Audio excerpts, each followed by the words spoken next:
What is up, guys? Rick Kakis here. Thank you so much for stopping by, and today we are going to be taking 6 Thundercrash Titans, all using the brand new Titan exotic that boosts Thundercrash damage through the entirety of the Last Wish raid. There's been a ton of Twitter clips of this thing one-shot killing bosses from public events and lost sectors, but how does it fare in a real endgame challenge? That's what we're gonna find out, and so let's get started. Now, first things first, let's take a look at this new Titan exotic chess piece. It's the Cuirass of the Falling Star, and the exotic perk is Glorious Charge. Greatly increases your Thundercrash impact damage, gain an overshield that lasts longer the farther you travel before striking a target.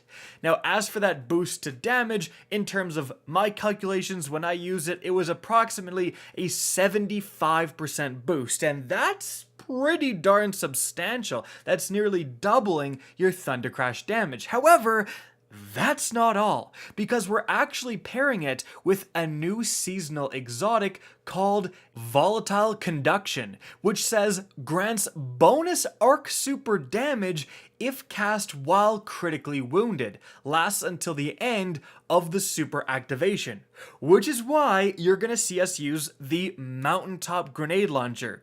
If you shoot it at your feet, you shouldn't die from it, so we critically wound ourselves and then cast Thundercrash, and you get the damage boost from not only the exotic, but Volatile Conduction as well.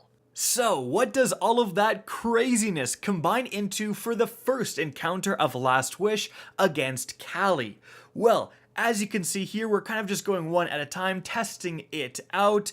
I got a very late tractor cannon shot. It is actually shot right after I hit her, but some more people hit her with the tractor cannon, and as you can see by the damage numbers, without tractor, I'm hitting for around 240, 250,000 damage, and the people with tractor are closer to 300,000 damage. 300,000 damage for just pressing a button is pretty insane. So we tried a much better, cleaner run, waited for the tractor cannon, all shot ourselves at the feet and yeeted in there, and as you can see, we're capable of taking Kalli's health down by about 1/3 to 1/4 of her health in the blink of an eye. And then we just finished her off with swords. Now, of course, this isn't the instant kill I'm sure a lot of you wanted, but being able to chunk her that much, that fast, for something that really doesn't have that much setup cost. You just press your super button at the very beginning of the damage phase, and then again you can switch to swords to easily finish her off.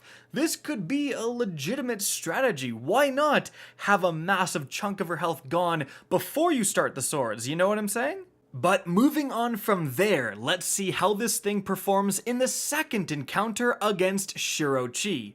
Now for this, you need to do 1/6 of her health in one damage phase or the entire team wipes. And we wanted to see just how much damage one Thundercrash would do. So it was set up perfectly for me. She was hit with the tractor cannon. I yeeted myself in the feet with the mountaintop and then yeeted myself at Shuro Chi. And as you can see, I do about half of that chunk with just one super activation.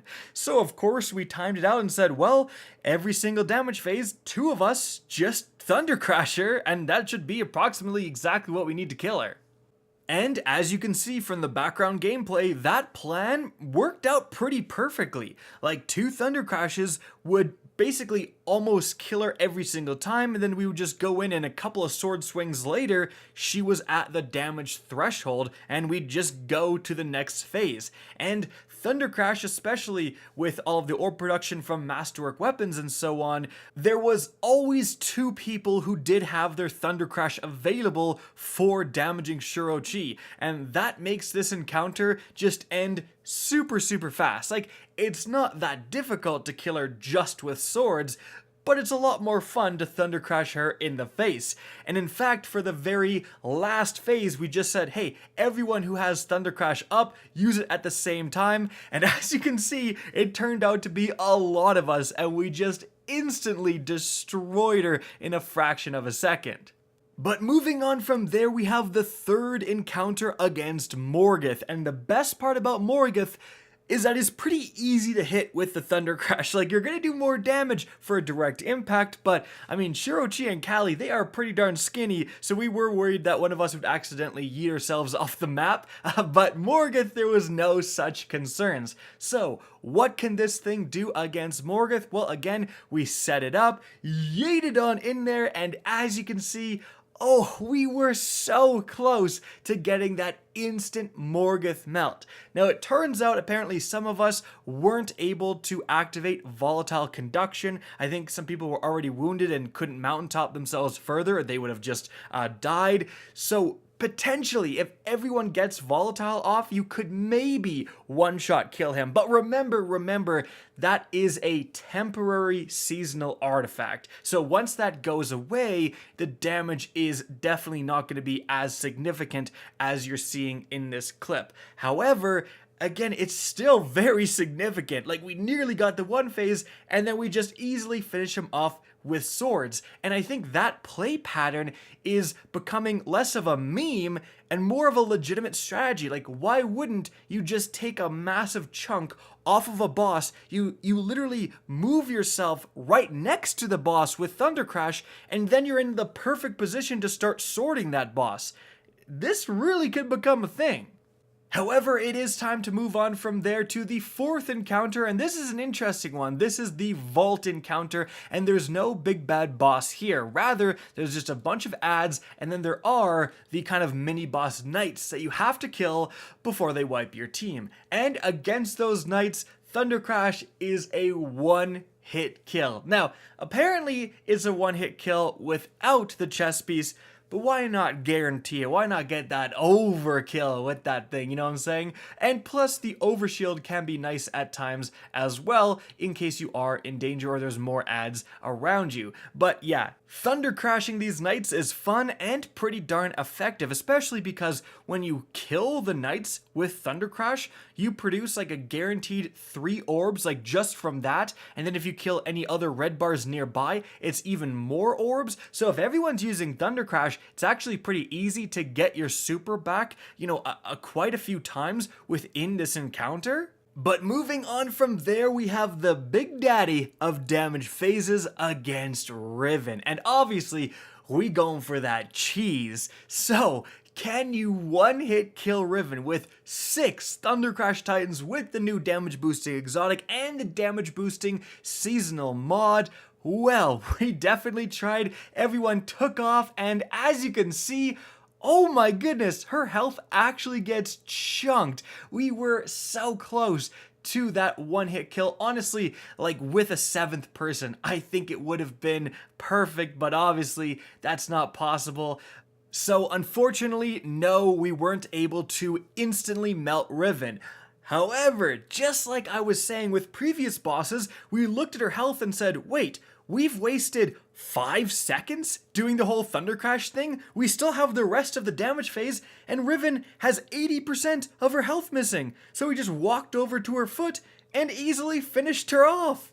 In fact, if you look at the radar, it was only like 2 or 3 of us hitting her with swords to finish her off. The rest were just looking at her and going, oh, we did a pretty good amount of damage. Typical teammates, but like seriously, this could be a legitimate thing. Why wouldn't you just start off the Riven melt with a Thunder Crash, yeet her health, and then just sword her to finish her off? Like, you actually are super capable of doing that. It is a very viable thing. So Thunder Crash plus Sword Melt, new meta? You heard it here first, boys. Anyways, moving on from there, we do have one more encounter, and that is the Queen's Walk. And for this, I mean, you didn't have your Thunder Crash up as much as you would like, but at that very first part, everyone Thunder Crashing was definitely a fun sight to behold, and certainly did absolutely destroy all the ads in that room. I think I got it one more time at the very end, and I was able to yeet some ads again, but certainly, I mean, you can put it on here, but it's definitely more meant for those boss phases.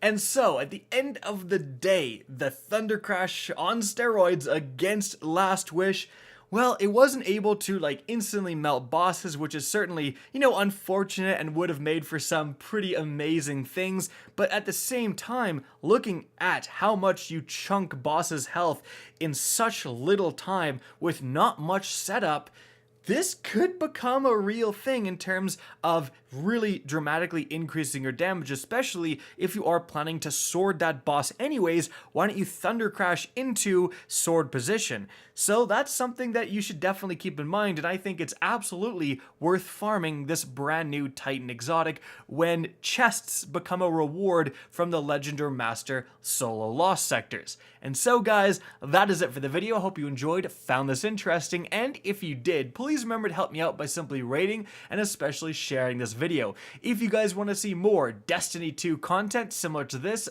don't be afraid to slap that subscribe button. If you want to get in touch with me and keep up to date with the latest channel activity, the best way is to follow me on Twitter at RickKakis. That's linked in the description down below. Again, I hope you enjoyed the video, and as always, have a good day.